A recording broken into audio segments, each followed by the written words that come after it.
lórí ẹ̀rọ alátagbà àárí pé after 14 years o gbajúmọ̀ òṣèré tíátà yìí olóyè ìdùnnú ti padà Mr. A ti padà wá inú ayọ̀ ló ń wà inú ìkẹ́ ló ń wà ẹ bá ń dúpẹ́. abímọ máa wò kò ń ṣe bàbá ọmọ. abímọ mọ́ wò kì í ṣe bàbá ọmọ. àìmọye ọkùnrin tá a kàn ti kọ́ pé ọmọ máa tara àtọ̀ wọn jáde but tí wọn kì í ṣe that does not kò mean pé you are a father o kàn father with a sperm o fúnyàn lóyún àbí o ṣe pé kí àtọ̀ ara ẹ ó yàtọ̀ sí ẹni tó ń take responsibility lórí ọmọ ìyẹn gangan náà ń pè ní bàbá èmi ò fẹ́ kó tag mi mọ́ single mother ló raise mi ọmọ single mother ni mí Alhaji ṣé kí n fọ yín lẹ́nu. ẹ ṣe mí díẹ̀díẹ̀. lọ́jọ́ wedding mi ìjà tó ṣẹlẹ̀ láàrin stepfather mi àti bàbá ti tèmi ní ọjọ́ wedding mi kì í ṣe kékeré it's the audacity for me. to your face to my face pé ẹ kì í gbélé ọkọ kí ló dé tẹ̀ kì í gbélé ọkọ ìránu yín ti pọ̀ jù àwọn ó wá bẹ̀rẹ̀ sí ní dárúkọ àwọn let me say àwọn sister wa bó ṣe sọ́tún yín pé lágbájá wọn gbé wọn wá sí ibi báyìí ní last week ọmọ yẹn olóòórùn ni kì í kọ ọ̀rọ̀ yẹn wá mú bí. láwọn aṣíwájú yín. láwọn aṣíwájú. ẹ mọ̀ dárúkọ wà bẹ́ẹ̀ dárúkọ. èmi kẹ.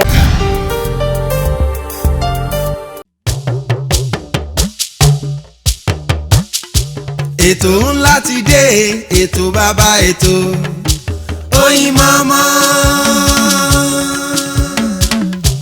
ètò ńlá ti dé ètò bàbá ètò sẹ́ Oyinmomo.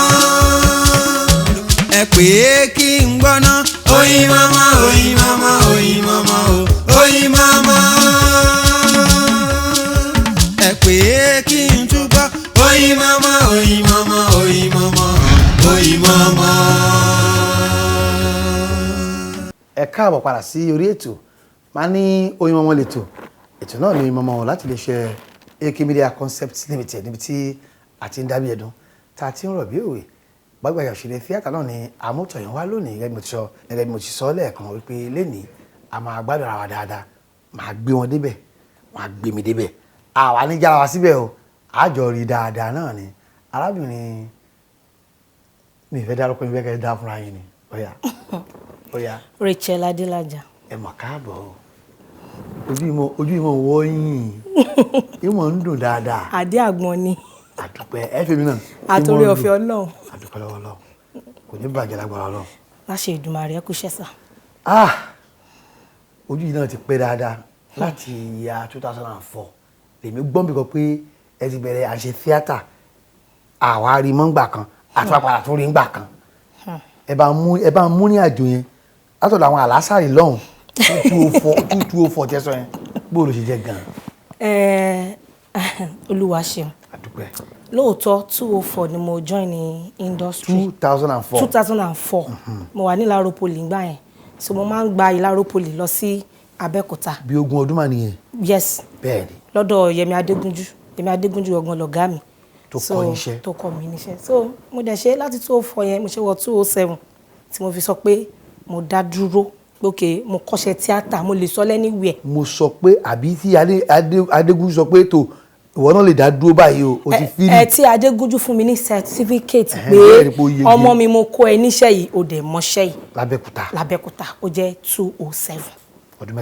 ọdún mẹ́ta ni mo lò lọ́dà wọn nígbà yẹn so along the line aṣáà ń lọ ọmọ ẹ̀kọ́ṣẹ́ tó ṣe tán òun náà máa wá pé ẹjọ́ ẹlòmí sí fíìmù a máa ṣe kúbẹ́kúbẹ́ gba ẹ̀dẹ̀rẹ́ kò sí iṣẹ́ tó máa rán wa because nǹkan tó bá ń ṣe tìfẹ́tìfẹ́ kò sí nǹkan tó rí dojúkọ abẹ́ni tó lè rí ń bẹ̀ ṣá ò ní ó máa overlook ẹ̀. wàá dún ní mọ́ ni. mo fẹ́ ṣe aṣáà ń ṣe because it's nǹkan tí mo like láti máa ṣe ni so along the line 2007 sí 2008 kọ́kọ́ wá ṣẹlẹ̀ but then gbàtà nǹkan yẹn wá ṣẹlẹ̀ mo kàn wá jókòó mo wá rò wípé ṣé industry ṣówó tiẹ̀ ṣá tó bá lówó lọ́wọ́ láti fi ṣe wá kó bàtà fẹ́ gbẹ́ mo rò pé tí mi bá ní owó láti produce iṣẹ́ ara mi I'm not doing again as a personal decision ni tí mi bá ní owó láti produce mi ṣe so mo yẹ fílẹ̀ nìyẹn so then. ẹni sùn kó tó di dẹ́ẹ̀nì wọ́n ní ìrírí ni bàbá ọgbọ́n wọ́n ní ṣe ṣe orí àbí ó ṣe mí rí nǹkan kankan náà ni ó ṣẹlẹ̀ níjọ́ náà lọ́hùn tẹ́ fi wá rò ó tẹ́ gbé nǹkan tí ìyọ̀fọ́dún mẹ́ta kọ́ kí wọ́n máa travel láti Ìlaró àbí bẹ́ẹ̀ kọ́ ni sí Abẹ́òkúta máa pa lẹ́kṣọ̀ jẹ kúrọ́n bá tẹ́ wá pàtì tẹ́ dànù bẹ́ẹ̀ kí ló ṣẹlẹ̀ gangan kó lè jẹ́ kàn fẹ́ lómi o. ṣe rí nǹkan tó ṣẹlẹ̀ lójú ẹlòmíì ó lè kéré ó lè mọ ní mí nì ó lè má nítumọ̀ ẹja gbọ́ bọ̀ gẹ́gẹ́ bí ọmọdé tèmi jẹ́ ń gbà yẹn ṣá ó jẹ́ ohun tó jẹ́ ìfàsẹ́yìn fún mi like èmi ò gbọ́ rí nílẹ̀ Yorùbá pé èèyàn gbúdọ̀ rẹwà tàbí èèyàn gbúdọ̀ bora kó tó ṣe kó tó ṣe auxiliary nọ́ọ̀sì like anybody lè decide láti sọ pé òun fẹ́ lọ kọ́ṣẹ́ nurse so èmi ò mọ bí tí wọ́n kọ́ sí pé ẹni tó bá fẹ́ kọ́ nurse ó gbúdọ̀ fine tàbí kó funfun just like that pé mo wá dórí set wọ́n sọ pé ta ló fẹ́ ṣe nurse yẹn Racheal ni and the director look at me like this pé kò lè ṣe náà ṣe rí ni kò fine náà kò ní come out nínú kámẹ́rà dáadáa Alhaji mo ké gan níjọ́ yẹn pé níbẹ̀ àbígbà tẹ délé nígbà tí mo délé ìjọ́ yẹn mo dẹ̀ lọ wá ní pé náà ó lè ṣe ó wá ní òun fúnra rẹ̀ sọ tán ó wá fẹ́ kó jẹ bọ̀ kò rí kó jẹ wọ́n sọ pé no tó o bá ṣe nurse ó lè ṣe nǹkan mi ẹ̀ wá nǹkan mi fún tó máa ṣe but I have it on my head pé nurse mo ń ṣe ND ní Ìlaró Poly kí ló wá wà ní mo ṣe ND mi tán 204 to 206 ni mo ṣe tán gbà yẹn ni mo ṣe tán ní Ìlaró Poly sẹ́ẹ̀tì 204 sí stroke 207 mo ti ṣe tán ó wá sọ fọ́mọ tó ní undergraduate pé kò lè ṣe nurse nínú fíìmù ẹjọ́ kí náà fẹ́ sọ ní orí sẹ́ẹ̀tì yẹn kò lè ṣe auxiliary nurse tọmọ secondary school lè lọ ṣe kó lẹ̀. God bless àmọ́ ọmọ secondary fẹ́ pé secondary school yẹn lásán náà fi máa lọ kọ́ nurse auxiliary tán fẹ́ lọ kọ́ òun. mo wá délé mo wá jókòó mo wá rò pé káì ṣó dìgbà tí mo bá funfun at a point mo láti bèèrè lọ́wọ́ Dàmọ́lá Ọlátúnjí jẹ́ pé ṣé yàn ní láti funfun ẹ ti mọ́ra ń gbà yẹn. tipẹ́tipẹ́ so mo wá jókòó mọ́ pé tí mi bá ní owó mo wá take decision yẹn pé tó bá ṣàjẹ́ pé mi ni mo ní fíìmù tí mo pè é pé kó wá direct you will not tell me pé bí mo ṣe rí yìí mi ò lè ṣe nurse. bó o lè ṣe rí o. I don't know. ẹwà lèmi wò yìí. òun ló lè ṣàlàyé. àbí nǹkan tí mo rí ẹsẹ̀ ní ni. kò yé mi bóyá bó ṣe tí láti ilẹ̀ ńgbà náà rèé. Alhaji ṣé kí n má tàn yín that same director ní I think 2 years ago wá sọ fún mi pé Racheal mo mà ṣe ń direct. after 18 years. bẹ́ẹ̀ ni mo sọ fún yín. tó sọ sí. ó wá sọ pé Racheal mo mà ṣe ń direct gbogbo back to back iṣẹ́ tó ń ṣe mo máa ń rí gbogbo ẹ̀ tó fẹ́ kébi pa mí kù. ẹni yẹn sọ bẹ́ẹ̀ fún yín. bẹ́ẹ̀ ni mo sọ fún yín. nígbà tẹ́yìn wá gbọ́ gẹ́gẹ́ bí èèyàn gẹ́gẹ́ bí ẹ̀dá ẹlẹ́ran ara kí ló wá sí yín lọ́kàn kí lẹ sọ fọ́lọ́run. Olúwa ṣeun ni mo dúpẹ́ pé mo tiẹ̀ lè mo lọ mo tún after my marriage tó shake mo tún padà wá Ọlọ́run dẹ̀ ṣe débi tó tún wá rìnà rí mi pé mo ti wá jẹ́ èèyàn nídìí iṣẹ́ yẹn because tí mi bá jẹ́ èèyàn ẹ̀sà tí mi bá jẹ́ èèyàn tó bá ní nǹkan kan tó rí kò ní sọ̀rọ̀ yẹn tápáyé mi ti bàjẹ́ tàbí tí wọn ò gbúrò mi mọ́ tí kò gbọ́n àti mímọ nǹkan tí mo fẹ́ sọ tí mo yẹ fẹ́ sọ kò ní sọ pé èmi náà ṣì ń direct báwo ló ṣe máa wò mí ṣùṣù tó máa sọ wípé báwo lè ṣe máa pè fún nurse. ẹ já fi orúkọ bo ẹnìyàn láṣìírí màá lé pé ká ṣí abẹ́fẹ́ ṣí ni.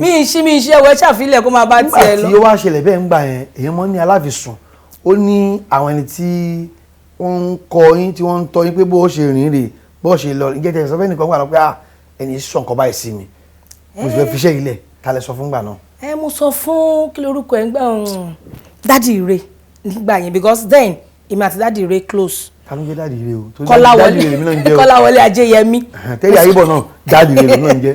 mo sọ fún Kọ́láwọlé Ajéyẹmí ńgbà yẹn. ọkọ Tóyìn ọkọ àti Tóyìn because àjọ wà lẹ́gbàá ni àdè close nígbà yẹn as a matter of fact ìgbà yẹn extra kùsìwà MTN a máa ń sọ̀rọ̀ gan lórí fóònù náà ní Racheal pé a máa ń sọ̀rọ̀ gan nígbà yẹn ọmọ kékeré ni gbogbo wa mọye years tá à ń sọ kò tí ì máa rí èmi ò máa rí so gbogbo wa jọ wà and Kọ́láwọlé jẹ́ èèyàn kan tó dẹ̀ kó yàn mọ́ra because àtàtìgbà tá à ń kọ́ṣẹ́ Kọ́láwọlé jẹ́ èèyàn kan crew member ni ó jẹ́ èèyàn kan tó strong tí ọmọ tó ń kọ́ṣẹ́ lè ta abẹ́rú ẹ̀ ó dẹ̀ tún jẹ́ èèyàn kan tó yẹ pé ẹ lè sọ pé Uncle Kọ́lá mò ń bọ̀ mo fẹ́ sáré lọ jẹun mò ń bọ̀ tó máa ti ń wá bẹ́ẹ̀ ni nígbà ìwá sọ pé Kọ́lá mò ń bọ̀ mo fẹ́ sáré ṣe nǹkan kan báyìí ẹ̀ ló Kọ́lá mo lẹ tí ń fíìmù mo ti dó ní kólóbó mi ní pẹ́ débẹ̀ yẹn like àwọn bágìn yẹn gbà èèyàn dáadáa ni èèyàn dáadáa ni na my sure person so mi wá ṣáà kúrò mi ìgbọ̀nà Àbújá lọ ń gbà yẹn ni mo kàn kúrò ní gbogbo mo kàn gbọ̀nà Àbújá lọ so kọ́lọ́ máa ń pè mí báyìí pé yes ẹ̀rí gbàgbọ́ládá kò bu alẹ́ máa rí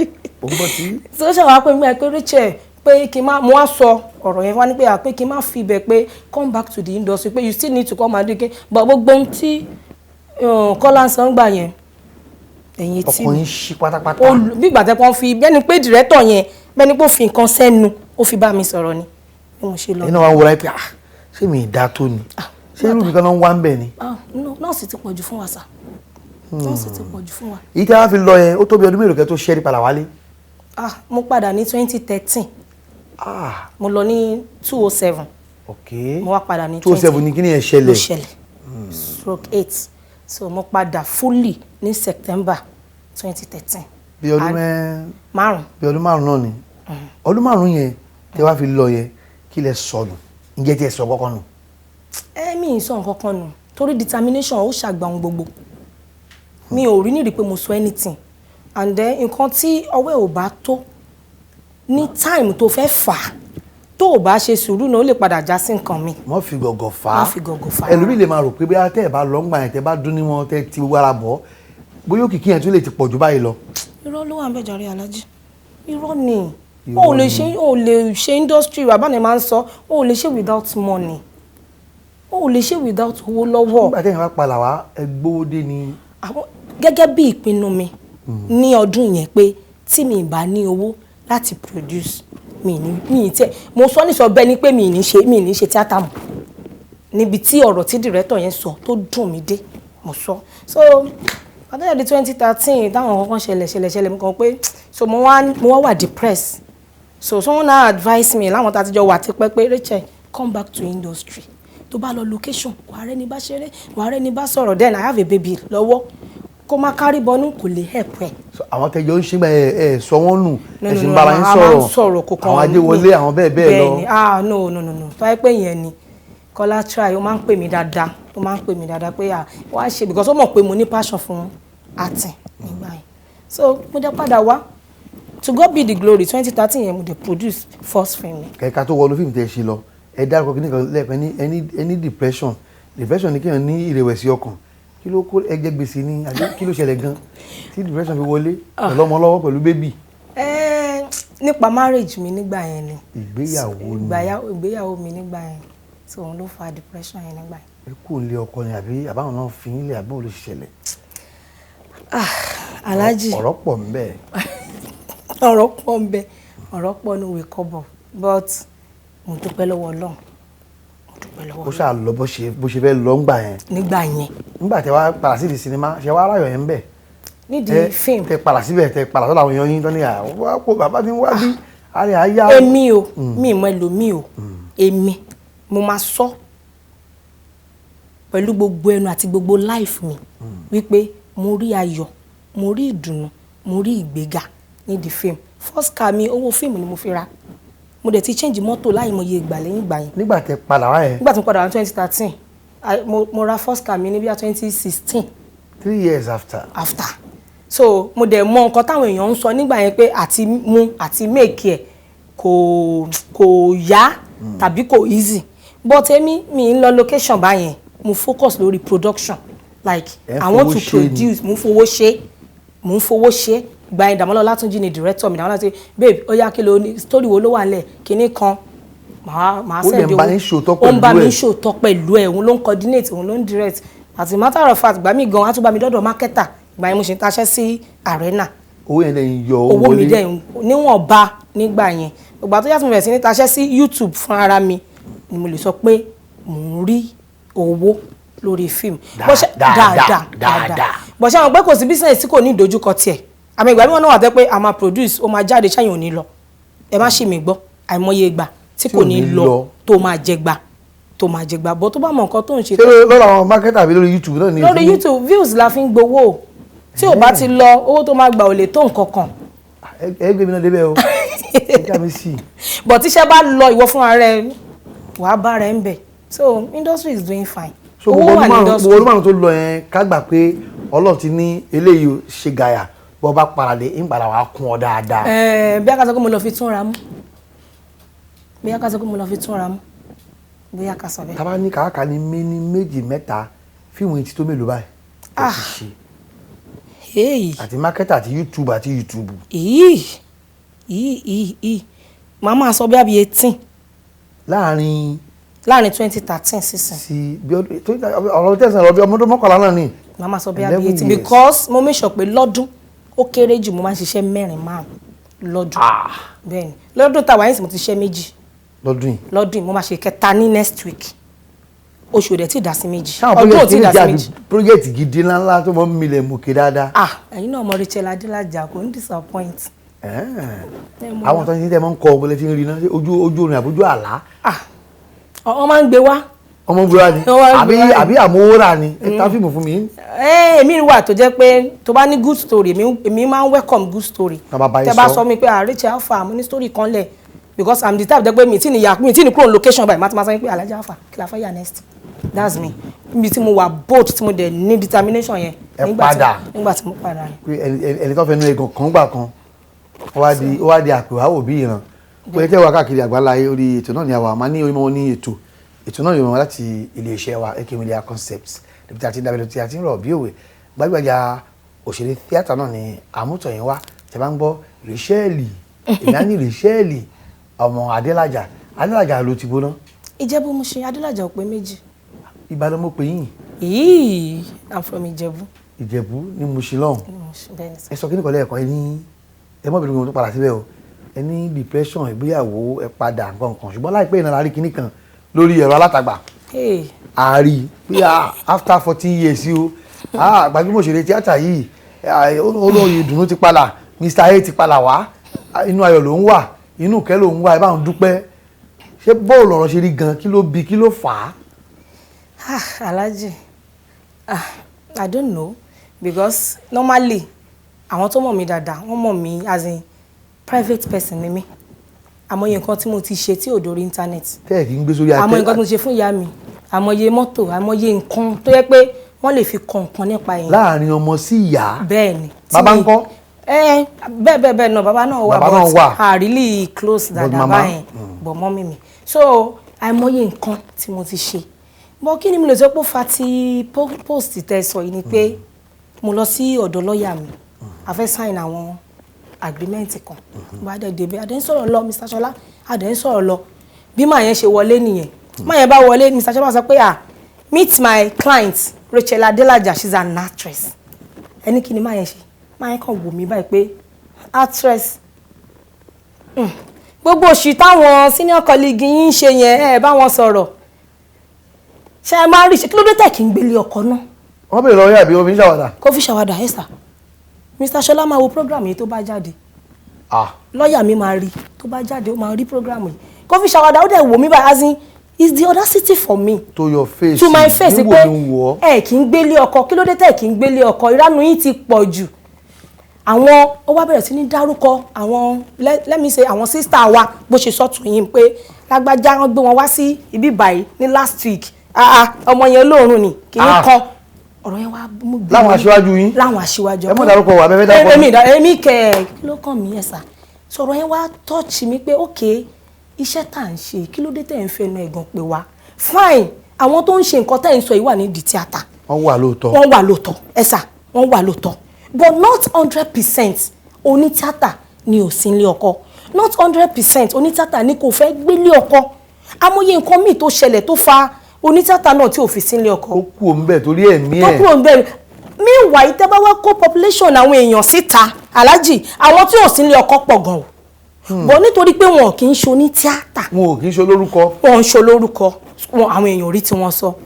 number 2 tó wá ní wípé impression tẹ́ ẹ̀ ní nípa wa yìí kò dáa àìmọye àwọn ọmọ olóṣó tó wá sí industry láti fi tíátà bójú láti link up pẹ̀lú man friend.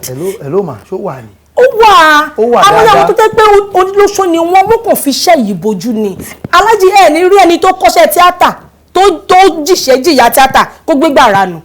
tó kọ dáadáa. tó kọ́ṣẹ́ tíátà yìí tó jìyà ẹ̀ tó dẹ̀ ní passion fún wàláì kò ní gbégbá ara nù ọlọ́run ọba. iṣẹ́ yẹn ló máa tẹjú mọ́. iṣẹ́ yẹn ló máa tẹjú mọ́ ó máa wà hard working nídìí iṣẹ́ yẹn but àwọn tó wá láti ta tó wá fẹ́ fi kinní yẹn bojú àwọn ni mo wá délé mo ṣáà wá rọrẹ́ mo ṣáà touch mi mo kọ́ mú fọ́tò yẹn mo wá pe ọmọ mi mo ní go and bring me album mo ṣe gbé wá mo ṣáà snap picture yẹn mo wá send ẹ̀ sí lọ́ọ̀yà mi pé Uncle Ṣọlá thank God pé ẹ̀yin mọ̀ tẹ́lẹ̀ but ẹ jọ ẹ kàn ṣe mí ní help kan ṣe rí picture yìí ẹ bá mi fi wọn ọ̀rẹ́ yín wípé mi ò gbóyún èmi ṣe ìyàwó 2010 ni mo ṣe ìyàwó ní Fágbà Ìfàkọ̀jàyè ọjọ́ mẹ́ta mo ṣe registry mo ṣe court mo ṣe gbogbo engagement mo ṣe ẹ bá mi sọ fún pé èmi ò gbóyún o mo ṣe ìyàwó ní 2010 mo dẹ̀ bímọ ní 2012 odindi ọdún kan gan mi lóyún lẹ́yìn tí mo marry mo dẹ̀ bímọ ní 2012 ṣọ́rọ̀ mi ti yé yín so nǹkan tó really bring kìíní yẹn nìyẹn kìíní motive yẹn nìyẹn pókè tá a bá tẹ̀sán pé à ń keep private life tá a fẹ́ sọ̀rọ̀ kò mí pé àwa náà à ní nǹkan tá a pass through àbí nǹkan tí ó ń ṣe wa ní abẹ́. èyí tó wá bọ́ sórí ẹ̀rọ alátagbà ìborí pé ẹ̀yà fọ́tò ẹ̀rẹ́rìn inú yìí dùn fẹ́ ọkùnrin tí bá pè ìyẹn kẹ̀yìn síta tẹ́ pè ní Mr. A èmi náà tí mo sì jókòó Mr. A lèmi náà adéwọmú lèmi náà ń jẹ́ fún ta ni Mr. A ṣé Mr. A ìgbà kan tó fi àbí bó lẹnu oníkànlá ti gbọ́ pọ̀n bó ni Mr. A ṣe jẹ́ ta ni Mr. A gan. Alhaji ẹ láìkí kẹ máa tú. bó ló ṣe jẹ gan ní kẹkọọ sọ díẹ̀. òun mi sọ but Sherry to me abímọ máa wò kò ń ṣe bàbá ọmọ. abímọmọ wò kì í ṣe bàbá ọmọ o. àìmọye ọkùnrin tá a kàn ti kọ́ pé ọmọ máa tara àtọ̀ wọn jáde but tí wọn kì í ṣe that does not kò mean pé you are a father o kàn father with a sperm o fúnyàn lóyún àbí o ṣe pé pẹ̀lú àtọ̀ ara ẹ ó yàtọ̀ sí ẹni tó ń take responsibility lórí ọmọ ìyẹn gangan náà ń pè ní bàbá ṣọ́rọ̀ mi ti yé yín báyẹn so ìyàtọ̀ wà bẹ́ẹ̀ ló máa ń sọ pé bàbá ni mí who are you ipa wo ló ń kó lórí àwọn ọmọ ẹnu ilé are you truly a father are you a father figure. mo ti rí pé kí mọ ẹni mò ń fa ìsìnfẹ́ fàájù mo rí pé lábẹ́ post yìí ẹ̀kọ́ renewed hope renew kíní kan kíní iṣẹ́ ìtumọ̀ yẹn ni pé tuntun ti dé o ayé ọ̀tun mo wà o tuntun ni mo ń ṣe o. ẹ̀yin gẹ̀ẹ́tì ẹ̀ Alhaji ẹ̀yin gẹ̀ẹ́tì ẹ̀. àbọ̀dá àwọn tọ̀hún ni ò gẹ̀ẹ́tì ẹ̀. àwọn ni wọn ò gẹ̀ẹ́tì ẹ̀ because ìrìn àjò yẹn lóòótọ́ 2013 so àfirasílẹ̀ ó travel àsọ̀rọ̀ àbẹ́ anything normal ọkọ àti ìyàwó máa ní ups and down oníkàlùkù dẹ̀ máa ṣe pé kínní but Sherry èmi I'm sorry sí gbogbo single mother tó wà nílé mi ò kóyan wọn kéré o mi ò dẹ̀ tàbùkù wọn torí pé èmi náà ti wà nínú bàtà yẹn rí mo ti wọ bàtà yẹn sẹ́sẹ̀ mo dẹ̀ mọ bó ṣe rí bọ́ me I just don't want to be tagged as single mother èmi ò fẹ́ kán tag mi mọ́ single mother ló raise mi ọmọ single mother ni mí Alhaji ṣé kí n fọ yín lẹ́nu. ẹ ṣe mí díẹ̀díẹ̀. lọ́jọ́ wedding mi ìjà tó ṣẹlẹ̀ láàrin stepfather mi àti bàbá ti tèmi ní ọjọ́ wedding mi kì í ṣe kékeré. níjọ́ némi ọmọ tí mo tún sọ yìí náà mọ tí mi mú mọ́tò méjì mẹ́ta 18 passenger wá láti Ìjẹ̀bú-Òde wá sẹ́kọ̀ọ́ torí ìjú lèmi àtọkọ mi ń gbé nígbà yẹn gbogbo oúnjẹ tó ń kó wá wọn ò lè serve àwọn àlejò wọn o olùṣọ́ ò tí ì péje rí mo yá mà torí sẹ̀lẹ̀ ni wá sẹ̀lẹ̀ náà ni mo bímọ sí sẹ̀lẹ̀ náà lọkọ mi ń gbà yẹn olùṣọ́ ò tí ì sọ pé à ń lọ olùṣọ́ láti máa sọ fún mọ́ sí mi pé tẹ̀lé ọkọ ẹ máa lọ. òjò ń rọ̀ ni. òjò rọ̀ ìjà ni torí stepfather mi ní lọ́kàn pé popsi mi ń wo mọ́ ìyàwó òun ló ń wo jù. bàbá tó bí yín. stepfather mi bàbá tí mọ́mísí mi padà fẹ́ nígbà tí òun àti dádì mi ò sí mọ́ torí náà ẹgbẹ́ ẹ̀mọ́ tí wọ́n stepfather mọ́ báyìí. ó ti yé mi ẹ̀ mo fẹ́ ká gbé ọmọdé bẹ̀ ni. so wọ́n wá ń sọ pé wípé because àwọn wà lórí ọ̀tà olùṣọ́ ni popsi tèmi wà láàrin church torí pé kì í ṣe church tí popsi mi ń lọ nìyẹn so àwọn wá ń sọ wípé òun rí connectivities láàrin mọ́mísí mi which is ìyàwó òun pẹ̀lú ọkọ ẹ̀ àtijọ́ wípé dádì mi ń kọ́ wípé ó ti fẹ́ gba ìyàwó òun padà ọ̀rọ̀ tí mo rọra mẹ́nu báyìí nǹkan tó dùn mí tó jẹ́ pé bí ọkọ padà fi bú mi ni o ọ padà fi bú mi o tí mò ń ké tí mò ń sí mi ń ké pé lọ́jọ́ nǹkan ẹ̀yẹ ọmọ mi ò tún lè dúró síbẹ̀ ìwọ ọmọkùnrin yìí ṣó fẹ́ pa mi ì lè gbàgbé láìsí yẹn ẹ̀gbọ́n mọ́ sí mi alájà wa sọ pé Racheal ṣó fẹ́ gbọ́ jẹ́ kí ìyá ẹ̀ padà sílé màá bẹ́ẹ̀ tọ́ ọmọ. n ò tiẹ̀ dúró sọmọ gbọ́ àbí kí ló ń kò ṣe nǹkan kan wàá go jó ní patí gbogbo aṣọ tó kó dání pé after sùtánà ìyàwó olùṣọ́ òun fẹ́ wọṣọ ìyàwó ọmọ ẹ̀sà ibi tó kó sínà ló kó padà sílé. so gbogbo àwọn nǹkan yẹn ó máa ń ìrírí ó máa ń wá a lot o ìwọ̀nba ni mo kàn ṣe you understand so a lot báyẹn ni mo ti face so ìgbà tí bàbá ọmọ mi náà ṣe bóyá fẹ́ ṣe tó lọ kò fún mi níwèé pé òun ò ṣe mọ́ mo wà legally married to him àfihàn kì í ṣe pé bóyá o ti lọ sí court o ti sọ pé o ò ṣe mọ́ so lórí mi mo sì believe pé mo ti marry ilé ọkọ ni mo wà. ẹ̀yin sì ń gbàgbọ́ bẹ́ẹ̀. mo gbà bẹ́ẹ̀ because at a point tí mo ní another person to ask me out mo tún wò pé bóyá kí n let go of him.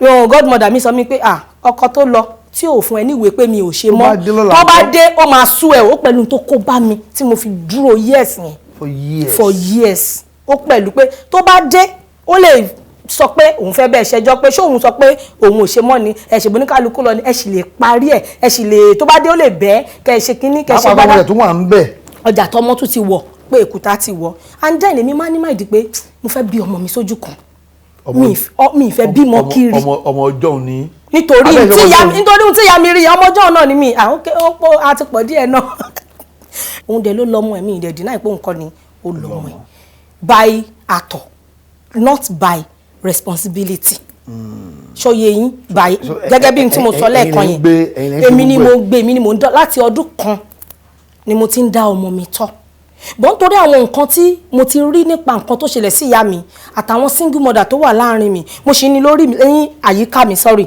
mo ṣì ní lórí mi pé I'm not a single mother tẹ bá tòsí mi gan máa bí ẹ pé alpha ṣé tó máa ń báyàwó ẹ̀ sùn ṣé o lè gbà because mo ṣì believe ìgbà tí godmother ilé ọkọ ni wà ìgbà tí godmother mi sọ̀rọ̀ yẹn ìyẹn tó wá fún mi ní ìgboyà pé ó máa padà wá a máa settle a máa ṣe ó lè yọjú anytime so mi ì dẹ́rí but mo máa ń gbàdúrà kan ní gbogbo ìgbà yẹn pé ìwọ Ọlọ́run fún mi ní bàbá mi bí ọkọ fún mi ní bàbá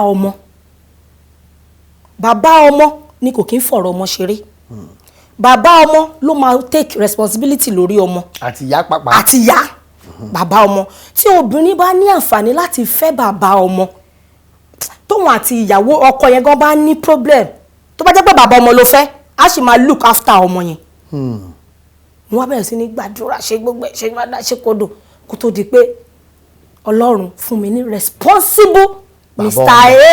A ní 2020 which is 4 years ago so I'm still married to date mi ò ṣe rí pé mi ìfẹ́ jẹ́ single yẹn Ọlọ́run dẹ̀ gbà fún mi pé mi ò jẹ́ single yẹn náà mo lè jẹ́ single yẹn fún ìgbà díẹ̀ but God Ọlọ́run fún mi ni mo ní renew hope. I got married 14 years ago. So the only thing to call omis níbẹ̀ ni pé responsible Mr. A is fully back láti 4 years now. So èmi kàn ṣe post kíní tèmi èmi kàn normal èmi kàn post ní tèmi mi tiẹ̀ mọ̀ kankan mi mọ̀ pọ́n share post mi mọ̀ pé àwọn agbọ̀rọ̀ jù mi mọ̀ pọ́n ti bá mi ṣe pé kíní ìmáwo internet mo kàn rí pé wọ́n ti share ó wá ní blog kan tó gbé mo wá pè pé please bring it down I just want to put this thing on my page people can like people can comment people can learn anything like that. àwọn people can share. èmi ò rò pé people can share. àwọn abá ń share. because ẹ mọ ní sì mi ṣe rò ní pé àwọn blogs tẹ́ ń sọ yìí kò sí nǹkan tó dáa tán máa ń gbé. tí fíìmù mi bá jáde they will come to my DM pé Aunty Racheal we saw your movie on Apata TV showing on so date this is my price to help you promote it. wọ́n fẹ́ gbowó. wọ́n máa ń gbowó ni wọn ò lè rí movie ní orí page blog ọkọ̀ rò pọ̀fẹ́ ló bá débẹ̀ I can show you chat lórí phone mi owó ni and we pay them at least advert la fi ń ṣe ṣọ́dọ̀ mi ti yé yín báyẹn so àmọye nǹkan míì tó máa ṣẹlẹ̀ sí tẹ́kọ̀ kan máa àwọn blog kan máa neglect so mi ní lórí mi pé they will post it àbí I'm a star àbí because I'm an actor I should not express myself fún idiot tó sọ lọ́dọ̀ lọ́ọ̀yà mi pé àwọn onífíìmù aláṣẹwó ní kí ló dé tẹ̀ kí n gbélé ọkọ àwọn sísá yín tó ń ṣòṣì kiri. òun ló dá gbogbo wàhálà yìí lé. ọ̀rọ̀ yẹn ló prompt ohun tí mo ṣe yẹn. tá a bá ń dárúkọ àwọn tí ẹ súnmọ́ nídìí iṣẹ́ tíátà wọ́n ní ẹ̀yà àti Jídé Awóbọ́nà wọ́n ní 5 and 6 ní ṣé lóòótọ́ ni. ọ̀rẹ́ mi ni Jídé ọ̀rẹ́ mi ni Jídé òótọ́ ni. akọ́tẹ̀ ní bóyá ń fẹ́ra yín ni. ẹ mọ̀rọ̀ àwọn èèyàn wa téèyàn méjì actor tó wọ́n ti close tán ti mọ wá ara wọn kò sí nǹkan tí wọ́n lè sọ. Jídé ti marry now èmi náà dẹ̀ rè òun lélẹ̀. òun náà ni Mrs. A. Mrs. A Madam A wọ́n ní kíní kan ṣẹlẹ̀ nígbà kan pé wọ́n ní bí ẹni bí pòdò fẹ́ gbé ọlọ́mọdé arógun wàhálà. Ní movie set kíní ni mo yà ń gbà yẹn kí wọ́n ti ń pè ṣé ẹ̀mí àìrí no ẹ̀mí àìrí ló sọ mí di onítíátà táwọn èèyàn mọ̀ ìyẹn kọ́ that was 2018 ní ẹ̀mí àìrí kí ni táìtù fíìmù kan ni mo ti gbàgbé snacks ìpanu so àwa ya scene yẹn ní àjà láti fẹ́ yà script sọ fún wa wípé kárátà mi pé Jídé ó tan ìyàwó ẹ̀ lọ sí etí odò ní beach ó wá pa sínú omi pé kómi wọ lọ wọ́n máa rókò ẹ̀ ó fẹ́ pretend so nǹkan tó wá ṣẹlẹ̀ ni pé ìgbà tó wá dé tá ti fẹ́ ya scene yẹn àwọn crew mo bẹ̀rù àwọn crew wa ní industry àwọn ṣàkọ́ Alhaji àwọn tẹ́rì ayé bọ̀ mo ti prepare láti ya scene yẹn because emotional rí script mi kí n tó dé location àwọn crew bá bẹ̀rẹ̀ sí kọrin a ò fẹ́ kó lọ. kí ni túmọ̀ ẹ̀kẹ́. láì fi pé night scene ni àwọn blogs gbé ń gbà yẹn night scene pé mo fẹ́ sùn sínú odò boyfriend mi àjọlé ra lọ sínú odò ó dẹ̀ fún mi lọ́rùn síbẹ̀ wípé tó bá ń ṣe fún mi lọ́rùn pé tí n bá lọ bá omi lọ ń kọ́ mo wá sọ fún Bùrọ̀dá Muyideen ẹ̀sà Àyìndé ló direct iṣẹ́ yẹn Bùrọ̀dá Muyideen mi ìyá mọ́ mo lọ́mọ sílẹ̀ ẹ má bà tèmi jẹ́ ẹ tú ìsì ẹ̀ pé orí iyanrìn lókè ń bẹ̀ yẹn ni ó fún ọrùn mi mọ́ mi ò yá bàtà wọn kúrò tí ń kọrin a ò fẹ́ kó lọ àwa ò dágbére pé a ó kọrin kinní kan omi wá lé sí mi lójú orí mi wá ń dìde join pé lálẹ́ lóru ọ̀gbọ̀njọ́ mo wá pe tímọ̀nì ní pm tímọ̀nì ẹ ṣe ibi tẹ́ ẹ bá mi dé ẹ tú ìsì kinní yẹn. ta ló níṣẹ́.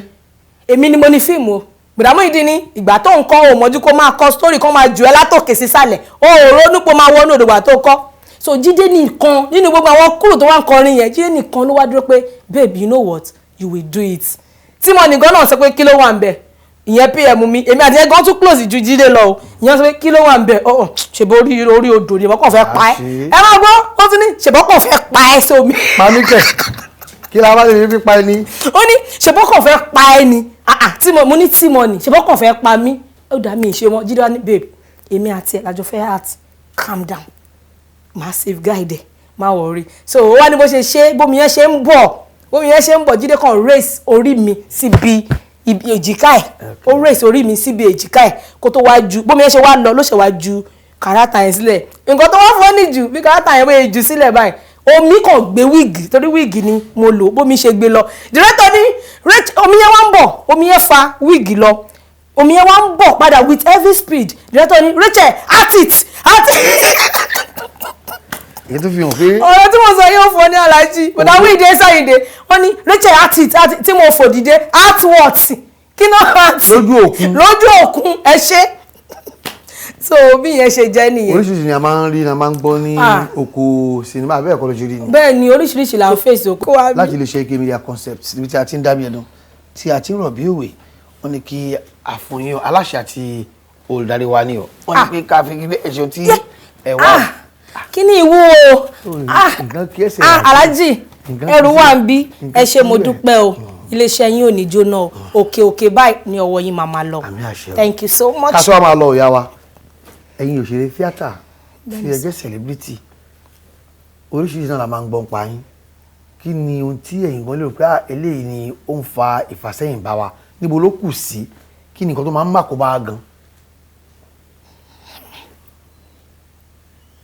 ṣe rí ìbéèrè tẹ́ béèrè yìí ní nǹkan tí ọgbọ́n ti tèmi gbé ní ìwọ̀nba òye ohun tí sí ìbéèrè yín because ṣe mọ̀ pé ọ̀rọ̀ ó lè kọjú sẹ́yìn kó kọ ẹ̀yìn sẹ́mi but ní bó ṣe yé èmi sí èmi á sọ pé nǹkan méjì ló ń kó bá wa jù àkọ́kọ́ làwọn blogs àwọn bloggers àwọn oníròyìn tó ń post tó ń ṣe kínní ẹlẹ́ẹ̀kejì òun làwọn tó ń pera wọn lólùfẹ́ wa àwọn fans wa tó ń wà níta ẹ jẹ́ n bẹ̀rẹ̀ láti rí alákọ̀ọ́kọ́ yẹn now nǹkan máa ṣẹlẹ̀ àwọn oníròyìn yẹn náà wọ́n lè máa ṣe findings wọn kán wádìí kán tó gbé news nípa ẹni yẹn.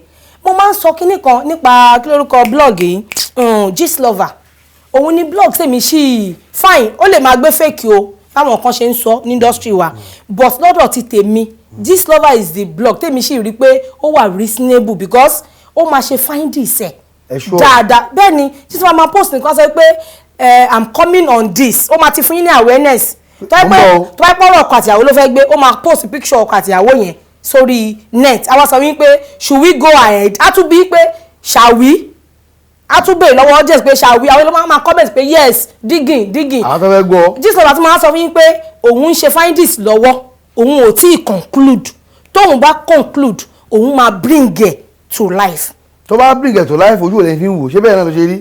tó bá ti jẹ́ pọ̀ títọ́ ló bring to life blog tó lè go extra miles láti ṣèwádìí kó tó gbé nǹkan síta nípa òṣèré kákíkáyìn náà èwo làwọn tí wọn ò ní ṣe nǹkan kan tó kàn máa dédé mú ọ̀rọ̀ lórèfé ẹlòmíì á mú ọ̀rọ̀ lórèfé àtúbàyín frame ẹ̀ àbáyín times ẹ̀ síbi tẹ́ àbáyín fẹ́ lójú okay like something tí mo post yẹn sìn ẹ̀sọ́ lẹ́ẹ̀kan yẹn ẹni yẹn ló back camera tó ẹ pé Gist Lover ni a wò pé Aunty Racheal ẹ̀rọ̀ràmà why tẹ́ ní ṣe back camera. wàá tún máa béèrè. ó máa béèrè question why tó ṣe back camera are you sure it's still same Mr. A tẹ́ sọ yìí náà òun náà sì ni Mr. A yẹn ó máa go deep into that àtọwọ́bọ̀ so táwọn bros kọ́mọ́kàn jọ tó máa tẹ̀lé máa handle wa kọ́ máa handle industry wa náà with mercy because ṣẹ́rí ó dìgbà tó bá tó believe tó bá tó gbà pé life méjì ni celebrity ń live life méjì là ń live Alhaji ọ̀tọ̀ ni life internet ọ̀tọ̀ ni real life that is the truth.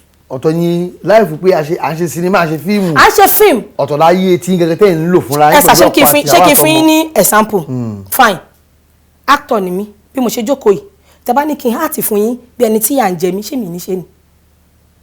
ṣé ni. mo máa ṣe I'm an actor I will act for you. ẹ ṣe kínkínní. ẹ ṣe kínkínní ká tó mọ lọ. ẹ má yẹ ká go deep. mo máa ṣe because actor ni mi nǹkan tí mo fi ń jẹ́ actor nìyẹn we live another life so tó máa ti wá mọ̀ pé okay gbogbo nǹkan tá à ń post àbí gbogbo nǹkan tó ń ṣẹlẹ̀ sí wa náà kọ́ ló real expectation wọn ó máa mi mọ̀ mo fẹ́ sọ ó máa reduce. Secondly tí mo sọ wípé àwọn ti fans yín àwọn ti fans tó ń kó bá wa ṣe rí expectation àwọn fans wa ó ti pọ̀ ju ohun tí àwa fúnra wa jẹ́ lọ to me mi mọ̀ lọ́dọ̀ ẹlòmíì fine I'm an actor nínú film real life mo ń lo car mo wá dé inú film wá sọ pé Racheal you are òun play ìyàwó lówó I will dress good mo mọ̀ làwọn aṣọ tó ní stone ẹ bá gbé mọ́tò bíi Prado sí mi nídìí pé mò ń claim pé ìyàwó lówó ni mí a wá parí fíìmù yẹn wá jáde àbí mo wá lọ sí àdúgbò bí eré àmọ́ sí mi with car fans wá sọ mi pé Racheal Adelaja ìbá ẹ 1 million fún wa lówó a máa ń wo fíìmù ẹ wọ́n pé mi ní cash gba 5,000 àbí gba 10,000 owó tí ò ṣiṣẹ́ sí mi lọ́wọ́ Alhaji ọwọ́ máa sọ mi wípé ó pọ̀ ju báyìí lọ má máa ṣe yẹn fáwọn máma ní ẹ̀nà àmọ́tò fíìmù tá a wò yẹn Prado ló ń lò wọ́n ti ní lórí wọn so ẹni yẹn náà wá máa sá eré tí kò yẹ kó sá out of nǹkan tí kò jẹ́ a wá fẹ́ máa le amóyé mo ti rí onífíìmù upcoming tó kàn lọ location bí ẹ̀ẹ̀mejì tó fẹ́ lọ lé lọ kí àwọn parents ẹ̀ tó lóun fẹ́ yá mọ́tò ó lóun fẹ́ yá mọ́tò lọ kí àwọn parents ẹ̀. bóyá ká fi kọ́ síbí ná ẹ tún wá ń jọ mi ọjọ́ rẹ̀. bẹ́ẹ̀ni ẹ ṣe. ẹ bá dúpẹ́ láwọn olólùfẹ́ yín tó ń wẹ̀ káàkiri àgbáńlá yìí. ẹ̀yin olólùfẹ́ Racheal Adelaja Mrs. A ẹ ṣé mo dúpẹ́ ẹ ṣé mo dúpẹ́ ojú tẹ fi ń wò wá kò ní fọ́ owó tẹ fi ń ra data tẹ fi ń wo iṣẹ́ wa lórí YouTube àti lórí gbogbo platform tá máa ń gbéṣẹ́ wa sí ìdá owó kò ní dá yín o ọwọ́ yín á máa ròkè o ọwọ́ yín ò ní kàn sálẹ̀ àpò ẹ ṣé gan adúpẹ́ o èmi ọmọ yín Racheal Adelaja náà ni o iṣẹ́ mi ń bọ̀ lọ́nà o iṣẹ́ mi ń bọ̀ lọ́nà ọjà kádàrá ó ń bọ̀ lọ́nà tó bá ti jáde kẹ́ ẹ bá mi wò. òun náà lè ti gbé ọjà kádàrá láti ọ̀dọ̀ Racheal ọmọ Adelaja tó Adéròmú Kazeem ní orúkọ tèmi o ọmọ àjàlá ẹni ọmọ àjàlá ọ̀sọ̀ ọmọ ajíkànjé Adéròmú ọmọ Adéníyì lọ́jà àtòkò sáré nílé bàbá mi o tá a bá dé àlébù ọ̀yà ó dàbọ̀.